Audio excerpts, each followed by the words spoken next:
Welcome back to the Top 1% Book Club, where we dig into the most impactful self-improvement books out there, pulling out those golden nuggets of wisdom that can really make a difference in your life. Absolutely. We're all about that practical, actionable advice, those things you can put into practice right away. And today we're diving into a book that's become a bit of a phenomenon, especially when it comes to personal finance. Yeah, you could say that. The Barefoot Investor by Scott Pape. This book has really captured people's attention, and for good reason. It's packed with really simple yet effective strategies to get a grip on your money, get rid of debt, and actually build that solid financial future you've always dreamed of. It's not about becoming a Wall Street wizard or anything like that. No, not at all. It's about those fundamental steps, those everyday things you can do to feel more in control of your finances and start making progress. So in this deep dive, we're going to break down the core principles of Pape's approach, those essential moves you can make to manage your money smarter, really get out from under that debt that might be weighing you down, and create that sense of genuine financial security, the kind that lets you sleep well at night. It's about achieving that peace of mind that comes with knowing you're on top of your finances. And the beautiful thing is it all starts with these small, manageable changes, things you can incorporate into your life gradually. And one of the things that makes this book so relatable and so powerful is that it's deeply rooted in Scott Pape's own personal story. Yeah, his experience is so central to the book's message. He actually lost everything in a bushfire, imagine that, having to rebuild from scratch financially. Wow, that must have been incredibly tough. It was, and that experience really shaped his perspective on money. It gave him this incredibly practical, grounded approach. He's not some financial guru preaching from an ivory tower. Right, he's been there, he gets it. Nope. Exactly, he gets it. And that comes through so strongly in the book. There's this, I've got this mentality that's really contagious, even when talking about finances, which can be such a stressful topic for a lot of people. It's like he's saying, hey, I've been through the worst of it, and if I can bounce back, you can too. Absolutely. It's a powerful reminder that you can regain control of your finances no matter what your starting point is. And he breaks down the entire financial journey into these relatable stages. You start by planting those seeds of wealth, then you focus on nurturing that growth, and eventually you get to reap the rewards. It's like a garden. It is. It's a really helpful analogy because it emphasizes that financial well-being is a process. It's not some overnight miracle. Right, it's about consistently tending to your financial garden, making those smart choices, and building those good habits over time. Exactly. And the more you nurture it, the more you'll see those positive results bloom. Okay, so let's jump into some of those practical steps. Pape recommends one of the first things he suggests is setting up a monthly barefoot date night. Now, this might sound a bit unusual, but what's the real thinking behind this? Well, it's about intentionally carving out time to focus on your finances and doing it in a way that's not dreadful. Right, because let's be honest, a lot of people avoid dealing with their money because it just brings up stress and anxiety. It totally does. So by creating this dedicated time, this date night with your finances, you're shifting the mindset. So instead of it being this daunting task you put off, it becomes part of your routine. Precisely. You're scheduling it in just like you would any other important appointment. And that regularity can make a huge difference in building awareness and control over time. And he even suggests making it enjoyable, having a glass of wine, ordering in some food, just creating a more relaxed atmosphere. That's right. The idea is to take away that feeling of dread that often comes with talking about money. You're making it more approachable, less intimidating. And if you're doing this with a partner, it can foster those open, honest conversations, which are crucial for a healthy financial relationship. It's like, hey, let's make this a positive experience, not something we dread. Exactly. You're more likely to stick with it if it feels good. So during these barefoot date nights, what are some of the initial actions Pape recommends taking? Where do you start? He's all about cutting out unnecessary costs right off the bat, those little leaks that can really drain your finances over time. I think we've all been there, those seemingly small expenses that add up. They absolutely do. So his initial focus is on identifying and switching to everyday transaction accounts that have absolutely no fees. So those checking accounts we use for our daily spending. Exactly. He suggests having two, actually. One for your regular daily expenses like groceries, bills, transport. Essentials. Yeah, and another dedicated to your splurge money. Ah, so that's for the fun stuff, the things you enjoy spending money on. Right, the guilt-free spending. Love that, guilt-free. Because by separating it out, you're more mindful of how much you're actually spending on those non-essentials. Okay, that makes a lot of sense. So you've got your fee-free account set up. What's the next move? Then it's all about setting up your savings in a smarter way. Pape recommends opening at least 2 online savings accounts that offer decent interest So we're rates. making our money work harder for us. Exactly. One of these accounts he suggests calling your Smile account. Smile account, I like that. It's for those longer-term rewards you're saving up for, like a dream vacation or a down payment on a house, those things that make you smile just thinking about them. And the other online savings account? That's your fire extinguisher account. This is for more immediate needs, like paying down debt faster. Or saving up for a big purchase. Exactly. It's like that emergency fund, ready to tackle those financial fires that might pop up. Okay, so we have Smile and fire extinguisher, but then he throws in a third online savings account at a completely different bank. What's the reason for that? Yeah, this one's called your Mojo account. Mojo. Interesting. And it's your true emergency fund. Keeping it at a separate bank creates a bit of friction, makes it a little less tempting to dip into for those impulse purchases or non-emergencies. So it's like that extra layer of protection. Exactly. It's your safety net for those real unexpected events, job loss, medical emergencies, those things you just can't predict. So it feels like we're starting to build a pretty solid financial foundation here. We are, but beyond setting up these accounts, Pape emphasizes the importance of reviewing 2 key areas during your monthly Barefoot date nights: superannuation and insurance. Superannuation, for those not familiar with the term, that's essentially a retirement savings fund. Right. It's money that's set aside throughout your working life to help you live comfortably in retirement. And it's crucial to stay on top of it. Absolutely. Pape stresses the importance of keeping a close eye on those fees, those little percentages that can really eat into your returns over time. He recommends aiming for total yearly fees under 0.85%. So shop around, compare those fees. Yeah, and he also encourages you to understand where your retirement savings are actually being invested, make sure it aligns with your risk tolerance and long-term goals. And insurance, that's another one that people tend to set and forget. It is, but Pape advocates for a much more active approach. He recommends regularly reviewing all your insurance policies: health, home, car, travel, income protection, even life insurance if you have dependents. It's about making sure you're adequately covered for the real risks you face. Right, but also looking for ways to reduce those premiums, those monthly payments you make. You might be able to get a better deal by opting for a higher excess. That's the amount you pay out of pocket before the insurance kicks in. Exactly. Or simply by negotiating with your insurer annually. A lot of people don't realize you can actually negotiate those rates. It's definitely worth a shot. It is. You could be saving yourself a decent chunk of change. Okay, so these Barefoot date nights are about establishing those good habits, getting organized, and building that strong financial foundation. They are. It's about taking control and setting yourself up for success. Now let's talk about the core of Pape's system, the Barefoot buckets. What's the idea behind this approach? Well, it's all about simplifying your money management, making it easy to allocate your income without getting bogged down in complicated budgets. I think a lot of people find traditional budgeting overwhelming and restrictive.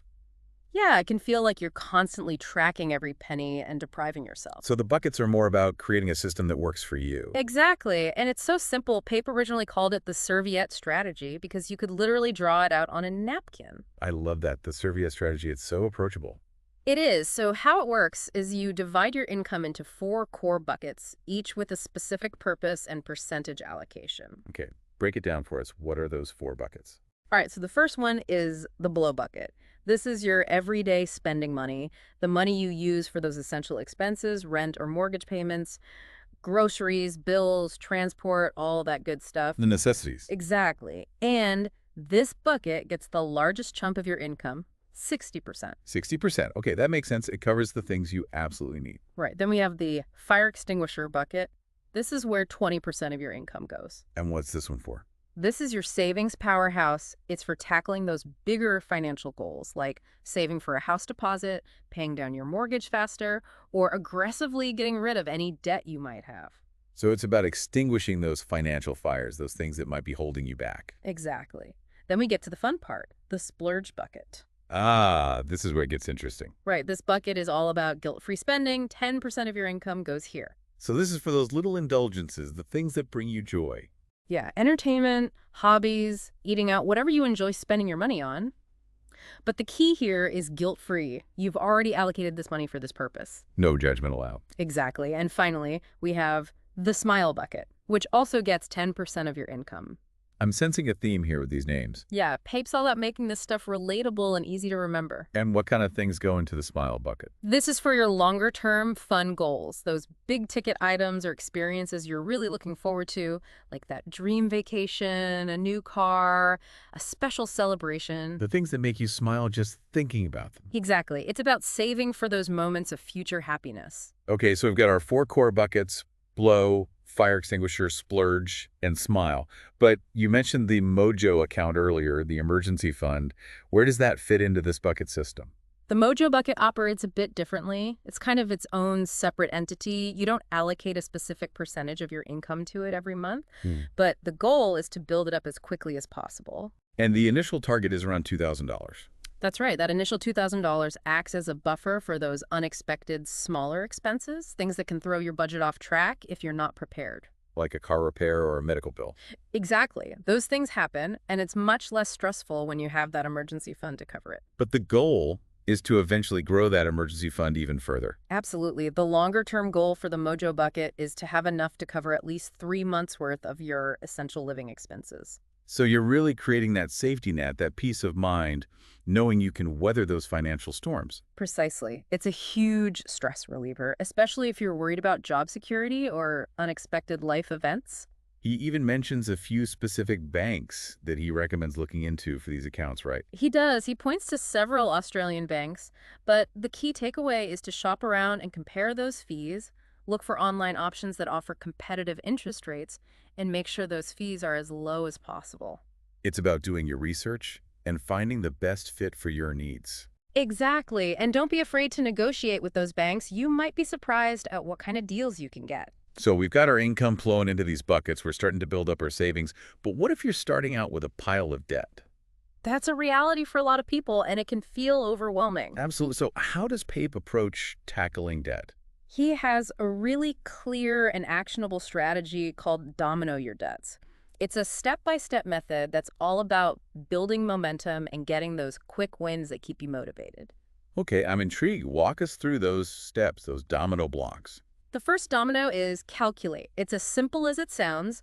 You make a list of all your debts, credit cards, personal loans, anything you owe, and you write down the interest rate associated with each one. So you're getting a clear picture of your starting point. Exactly. You need to know what you're dealing with. Then comes the second domino, negotiate. So this is about trying to get those interest rates lowered. That's right. You'd be surprised how often lenders are willing to work with you, especially if you've been a good customer. Pape also suggests exploring balance transfer offers on credit cards. Those offers where you can transfer your balance to a card with a 0% interest rate for a period of time. Exactly, often for around 18 months, which can give you a lot of breathing room to really chip away at that principal. And even if you don't end up switching, just the act of asking for a lower rate can sometimes be successful. It can. Banks are often more willing to negotiate than you might think. What's the third domino in this debt demolition plan? This one's a big one. Eliminate. And it's both practical and psychological. Pape strongly recommends cutting up your credit cards. Wow, that's a bold move. It is, but it's about breaking that cycle of debt, preventing yourself from accumulating more while you're focused on paying down what you already owe. It's like removing the temptation, that easy access to credit. Exactly. It's a powerful symbolic act that can really shift your mindset. Okay, so you've calculated, you've negotiated, you've eliminated. Now what? Now comes the fun part. Detonate. This is where you really start knocking down those debts. Tell me more. So the strategy is to focus all your extra debt repayment efforts on the debt with the smallest balance first, while still making the minimum payments on your other debts. So you're not necessarily targeting the debt with the highest interest rate first. Not necessarily. It's more about getting those quick wins, those small victories that build momentum and keep you motivated. I see. It's about that psychological boost. Exactly. Seeing those smaller balances disappear can be incredibly motivating. And as you pay off each one, you roll that money over to the next smallest debt, creating that domino effect. It's like a snowball rolling downhill, gathering momentum. Precisely. And the final domino, and arguably the most important one, is celebrate. We love to celebrate. Pape emphasizes the importance of acknowledging and celebrating each debt you pay off, no matter how small. It's about reinforcing that positive behavior, recognizing your progress. Exactly. It's about making the journey enjoyable, not just focusing on the destination. Okay, debt tackled. Let's move on to another big financial goal for many people. buying a home. What's Pape's perspective on homeownership?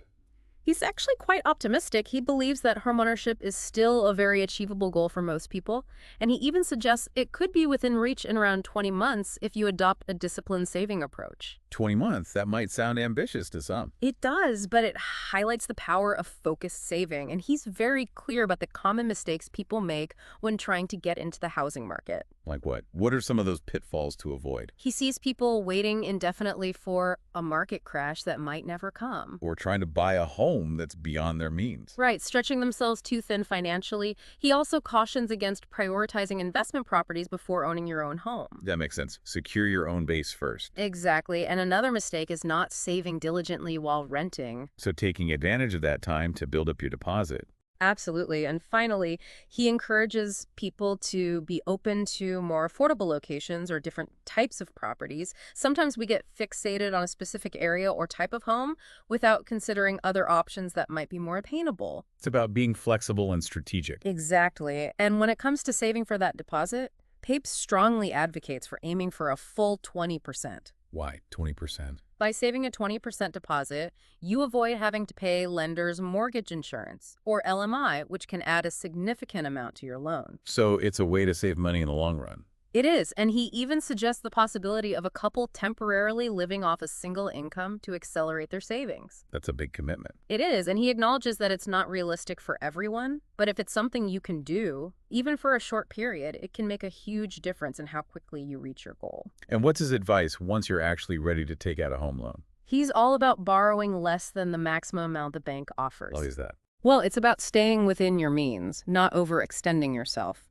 And he also emphasizes the importance of keeping those mortgage repayments below 30% of your take-home pay. So having that buffer for interest rate rises or other unexpected expenses. Exactly. It makes your mortgage more manageable and reduces the risk of financial stress. Okay, we've covered debt. We've talked about buying a home. Now let's shift our focus to building wealth for the long term.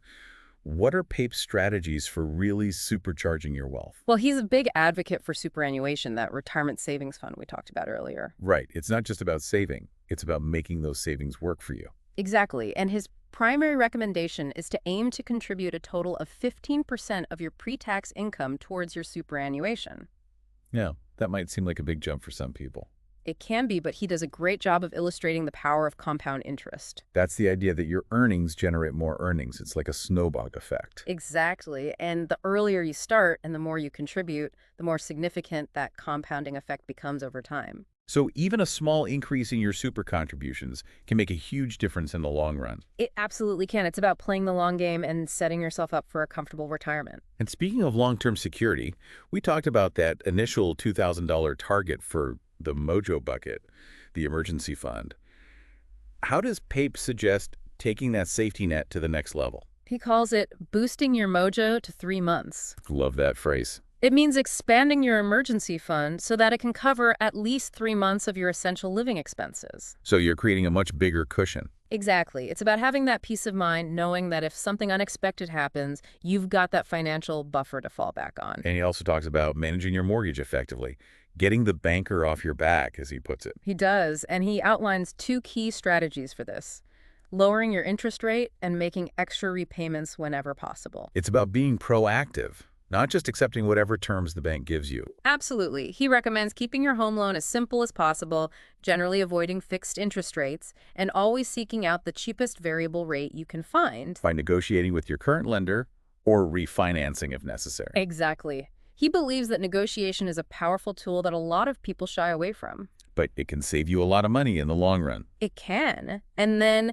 any extra money you have, those funds you've allocated to your fire extinguisher account can be used to make extra repayments on your mortgage. Which can significantly reduce the total interest you pay and shorten the overall term of your loan. It's a really effective way to accelerate your mortgage payoff and free up more money in the future. And when it comes to planning for retirement, Pape has this interesting philosophy he calls the Donald Bradman retirement strategy. Yes. For those who might not be familiar, Donald Bradman was an Australian cricket legend known for his incredibly high batting average. So what's the connection to retirement planning?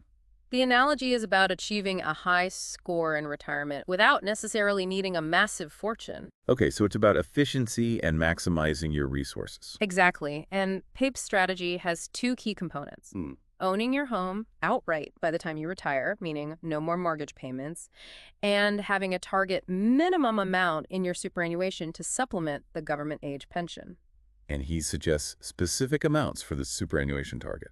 He does. He recommends around $170,000 for singles and $250,000 for couples. And those figures are strategically chosen to maximize your eligibility for the age pension benefits.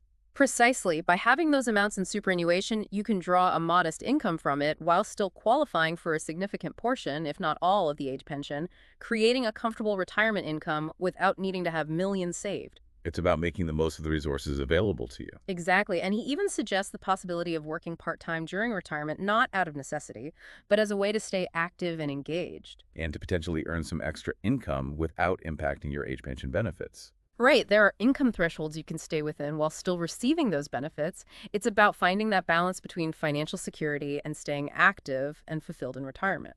And finally, Pape touches on the concept of leaving a legacy. What does he mean by this? It's about going beyond just your own financial well-being and considering how you can make a positive impact on others. It's about using your financial stability to give back. Exactly. This could involve volunteering your time, donating to causes you care about, supporting those less fortunate, or simply ensuring the financial well-being of future generations within your family. It's about recognizing that money is a tool that can be used for good. Absolutely. It's about using your resources to make a difference in the world, however you define that. So these principles from the Barefoot Investor really do offer a comprehensive and practical roadmap to building lasting financial freedom and security. I do. And what's so empowering is that it all starts with those small, seemingly insignificant actions. Like scheduling that first barefoot date night or setting up those dedicated bank accounts. Exactly. Those are the foundational steps that lead to long-term change. It's about building those good habits, automating your finances, and consistently moving in the right direction. It's about creating a system that works for you, one that reduces stress and gives you that sense of control over your financial life. And it's worth taking a moment to think about which of these steps resonates most with you. What's one small action you can commit to implementing in the coming weeks to start taking greater control of your finances? This deep dive has given you a taste of the key strategies, but there's so much more to discover within the book itself. Absolutely. We encourage you to explore the Barefoot Investor further, dive into those practical tips and personalized strategies. And as you do, think about the why behind these steps, that peace of mind and sense of empowerment that comes with actively managing your finances. It's about taking charge of your financial future, one step at a time. So as you reflect on everything we've discussed, what small seed of wealth will you plant today? It's time to take that first step towards a more secure and financially empowered future. You've got this. Until next time, keep learning, keep growing, and keep striving for that top 1%.